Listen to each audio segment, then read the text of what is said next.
আরে আরে, এত তাড়া কিসের? আগেই ম্যাঙ্গো চকলেট মার্বেল কেকের রেসিপিটা দেখে যাও। একদম তাড়াতাড়ি বানিয়ে ফেলবো, বেশি সময়ও লাগবে না আর বেশি খাটনিও হবে না। এর জন্য সবার প্রথম চিনি আর ডিমটাকে মিক্সির মধ্যে ভালো করে ফেটিয়ে নেব।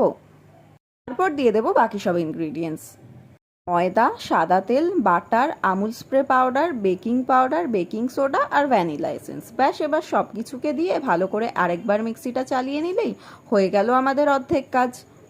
এবার ওই ব্যাটারের থেকে কিছুটা ব্যাটার আলাদা করে ওর মধ্যে কোকো পাউডার মিক্স করে নেব, আর বাকি ব্যাটারটার মধ্যে আম দিয়ে মিক্সিটা আরেকবার চালিয়ে নিলেই ম্যাঙ্গোর ব্যাটারও রেডি হয়ে গেল।